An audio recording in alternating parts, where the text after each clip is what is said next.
and enjoy the next session to be presented. And I would like to call on the speaker with a big round of applause, Mr. Nirav Bhatia, Head Customer Intelligence Practice from SAS India. Nirav, welcome to the stage and looking forward to a great session from you. Thank you. Hi, good afternoon everyone. CDP, Customer Data Platform.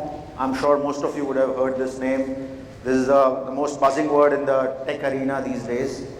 In some capacities, I'm sure you would have already kind of embarked on a journey, either to build a CDP, buy a CDP, evaluate one, right? Many of you must be thinking, what is this, right? But what is this? Suddenly, there's a new wave of CDP which has kind of taken away all the limelight from the tech investments that people do these days. Now, talking of CDP, again, today's session is going to be focusing entirely on what CDP can do for you.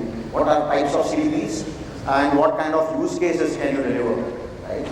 Is it the Brahmastra which everybody wants today? Is it really that way? If you just implement a CDP, will it solve all your market issues, all your enterprise issues? Okay, we'll come to that. I also have a small demonstration at the end. It's a small 3-minute video which is a very interesting implementation of a CDP with something as fresh as ChatGPT. Right? How an OpenAI can be used in marketing. Very small demonstration at the end, 3 minutes video, so stay tuned for that. Talking of CDP, why people are investing? As I said, is it really that the key piece in the puzzle which will solve a lot of problems? 5 key challenges that we have seen when we speak to organizations, why people want to invest. Number 1, the perfect storm. Right? Less of cookies these days. We understand third parties moving away. More focus on first party data. CDP exactly does that for you. It can collect every possible first party customer data coming in from all directions, social media, your first party systems, your web analytics systems, your digital adoption systems. From everywhere can I really bring all data and bring in one single place. Right? If I do not have that one view of the customer, and again as I said, since the cookies are moving away, focuses on what first party data now. Right? Second, on the privacy concerns. Most of the customers today are really finicky on, do I need to upload my data? Will my PII data be a compromise when I upload this customer data onto the CDP? Now these are the areas where people really get afraid of and do not embark on a CDP journey. Right? This is where again, we need to be educated enough into what exactly is going to solve my problem, how am I going to bring this data without compromising security concerns, without compromising my InfoSec guidelines. Number 2, we heard of so many panelists spoke of digital engagement, why people are now going towards digital as a word, right? Why we want to sell more on digital channels, right? Customer expectations have improved, they've kind of gone, they want really intimate conversations with the brand that they associate with, the policies that they have bought with you. They want to know, do you know me exactly as a brand? Do you exactly know what my needs are? Customers' expectations have reached that level right now. Again, thanks to Amazons and Netflix of the world, this is the trend we have seen in the customer expectation. Need for hybrid, again, as many of the panelists again said, there are agencies who are running these digital drives to engage with the customer on digital world. But since insurance is a subject where offline will not go away.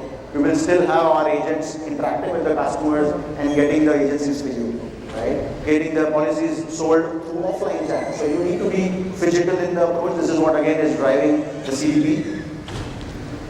Knowingly and unknowingly, organizations have actually invested in a lot of marketing. Right? This is again one big fundamental problem, that even if I have so many marketing capabilities, I'm still not able to have customer one view. I'm still not able to identify who this customer is. I'm still not able to stitch my digital data, online data with the offline data and then engage with the customer. And this is really impacting the customer experience. You're not able to give really true omni-channel customer experience. Right? Focus on CX. Right? This is again come post-COVID. Everybody is now focusing on customer experience. Everybody wants to give that really wow experience to the customer. So in my view, these are the top 5 reasons why CDP has been adopting so quickly. Right? If you see, there are certain market research and analyst reports which really tell you, why people are focusing on digital. As I said, there are a lot of focus on hyper-personalization. Right? We heard of people saying, when people come to the website, we want to have that same Amazon experience. We are so much hooked on to that e-commerce kind of experience that if I come on to a portal, if I look at a particular product A, everywhere else I should look at the same product so that eventually I buy that product. My end goal is to entice the customer so that he becomes my customer, right? There are so many prospects, so many leads coming on to so many touch points. How do you engage with them, personalize this content with them so that they become your customer, right? There are so many people who want to go very intimate with the customer. How can I really bring that friction out of the customer journey whenever they come to my, right? Or even at the services level, during renewal level. Today, insurance companies, especially in life insurance, we have seen we engage with the customers only at the fag end of our insurance policies, typically a month before, 2 months before, where we just send them reminders for renewals. Is it really the approach? We want to have connection with the customer all through the year. Right? CDP will help you build that. But there is a lot of confusion and complexity when you have to build such kind of a strategy to engage with the customer. Right? With new business models again, CDP enables you that with that key piece of the puzzle to solve a lot of problems within the organization. Right? But to add to the misery again, there are so many vendors out there are so many MarTech players out there who call themselves as CDP. How would you choose them? Right? Today's session is, again, my next slides are going to focus on what are the key things you should look for in evaluating a CDP. What are the few things which you should clearly look for, which are must-haves, and then what are the things which should, which can really add that cherry on top. Right? Why it is booming? You see the kind of volumes that it is being able to drive. It is going to be a big billion market dollar company by end of 2027 now. Right? Everybody is focusing on this. You see the kind of investments people are putting in. On CDP Institute, if you really ask me, there are like 160 plus CDP certified, classified vendors providing these kind of tech to the companies. How would you choose one? Is it really that one single silver bullet? Not really. Right? Gartner has different classifications of CDP. Forrester calls different types of CDP. CDP Institute has a different set of CDP. Right? So there are CDPs which focus on data problems, which are largely around data collation, data ingestion, customer one view, profile unification, identity matching. There are certain CDPs which are meant for content, which are meant for personalization, which are meant for MarTech, communications with the customer across omnichannel. There are CDPs who focus largely on analytics and giving you more visibility. So there are so many types of CDPs. So you need to have a very thorough understanding of what CDP will help you in achieving your business objectives. Typically, as I said, these are the 4 things which every CDP should have. Right? 1, data ingestion. Data being available in different systems, different platforms, bring it on in one single place. Bring that one view of the customer to give you very clear indication of what the customer's intent is, what the customer's needs are. Right? Identity matching. Customers can come onto your portal through different mediums. On weekday, I prefer my laptop, my office laptop. On weekends, I prefer my iPad at the home. In the evenings, I prefer my mobile phone. How do you know he's my single customer? Right? In insurance, again, we have a very peculiar problem of agents and customers. Not many times, agents actually log in on behalf of customers, come onto the portal, and if you end up doing personalization for the agent, which has 20 customers at the back end, your personalization strategy has fallen flat. Right? So this doesn't help you. So in insurance, again, this profile unification, identity matching, the second piece which is here, becomes very critical. CDP helps you do that. On the online world, the customer is A. In the offline world, in your database, if he happens to be your existing customer, how will you stitch this data and unify that customer? Again, very critical, important feature of CDP. Segmenting, again, you need very sophisticated mediums to segment customers and target them on different mediums depending on where they are in the journey of your customer life cycle. Right?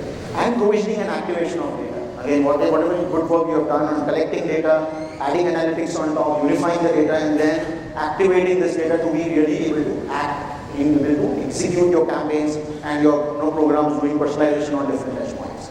Right? These are 4 fundamental reasons why people invest in CDP, but these are not enough. Right? You need much more than that. You need to have that layer of AI ML on top. You need to have that decisioning flavor whenever you want to decide what is the next best offering on the customer. Right? You want to have a hybrid marketing kind of an architecture where you need not worry about where my customer data is. Do I need to upload this entire set of customer data onto an OEM cloud, which is where the CDP will be hosted. Right? So look for CDPs which give you hybrid options, where you need not worry about your customer data residency, People are finicky on where this cloud is, where the CDP is going to be hosted, right? So look for solutions which are going to solve your problems, not add to your problems, right? Streaming data, real time, right? We also heard in the previous panel, we want to give them, before he moves out of the example which the gentleman gave, right? Before he moves out of the agency, he got a refund in his account. Now, in real time, if I'm able to give that wow experience while the customer is browsing the web page, while he's going on to the app, while he's interacting with the agent, if I'm not able to give that real time, in the moment experience, the opportunity is gone. Right? Everybody wants that real time. Streaming capabilities has to be part of the CDP. Moving on, again, as I said, there are plenty of use cases that you can deliver through a CDP. There are 50 plus organized, classified use cases defined on the CDP Institute, but again, the possibilities are endless. Right? Now, you've heard of organizations talking of AI in marketing or AI in martech. Now, this is the example which I was referring to in the beginning of my session, where I said, can you really include OpenAI in the martech? Right? We've all been hearing ChatGPT and the threats to Google and whatever the content which is available on the internet these days. Can I really integrate with the ChatGPT in marketing? Right? Interesting is, in real world, I think there was also reference to e-commerce and insurance being very similar these days, and it is actually the case. So my example in this video, in a demo today, I'm going to actually speak of a demo story where we have actually integrated through a CDP, a website of the company, with the ChatGPT for doing the content recommendation. Right? It's a very small 3-minute video, so I'll encourage you to have a focus here. So what I'm going to do is, on the left-hand side, you have your website where the customers come in, right? Where it could come from, it could be a prospect, it could be a lead, it could be coming in from a Google ad or a Facebook ad, or it could be organically coming onto the web page. When they come and look at a particular section on your web page, can I use that section, load it into my CDP, which is SAS 360 in this case, and then pass this collected data in real time to ChatGPT, where ChatGPT on the fly will create a new content for me, which is never going to exist. Today, that content never exists in my content management system, nor in my marketing campaign. ChatGPT on the fly is creating a content, giving it to CDP, and in real time, I'm going to personalize the web page for the customer. Right? Let's see how it does. So as I said, customer is on the website. In real time, the data is getting collected. This data is given to the CDP. The data again gets streamed onto a model within ChatGPT, an OpenAI model, which is going to execute a model, come up with an AI-generated content, and then feed it to the CI360, and then CI360 is again going to render this into the real-world website when the customer is actually browsing. So how did I configure this? So again, on the web page, I just need to go on a specific section on the web page using the CDP kind of tool, where this is an example where, say, for example, there is a product view of an Apple phone, where the customer comes in, I just go and select which section of this page the content is, right? Which is standard content on the web page today, right? But is this content good enough when the customer comes back? Not really. So this content I've actually passed on to OpenAI. In the OpenAI, I've actually called in a mod, where I've actually integrated this data set and passed it on as part of my code, given to OpenAI. OpenAI will run the model in real time and give back the actual customer data, right? So for example, on the customer's website, when he goes and browses on the web page, this is how I've set up at the back end. He goes and browses Apple phone again. Now this data set is coming in real time to the CDP, right? He goes to the latest phones. There was a segment already created if people come in and look for Apple phone. That data set which we captured as part of the features of the phone are getting collected in real time, which you see in the product description. Again, this data in real time is getting captured, streamed to CDP. And when the customer comes back as a dropout customer, when he goes to the web page again, you look at this content, which is there up there in the banner. Now this content never existed in any marketing campaign today. This was on the fly, dynamically created by ChatGPT. And look at the content, the kind of English that it has. Right? It's very simple, very sellable kind of a content. ChatGPT has actually derived not a bullet point 4 feature functionality. No, it has actually transformed into a very simple, sellable product. Secondly, again, similar example, I could go for a noise cancelling headphones. Again, a different product being looked upon, content gets picked up in real time, CDP gets executed at the back end with the ChatGPT recommending real content and gets delivered on the page. That is a seamless experience. Again, that doesn't end there. If the customer still doesn't buy eventually, even after looking at that personalized banner on the web page, I could send him a reminder on email. I could send him a link in the email. It says, do you want to continue your journey?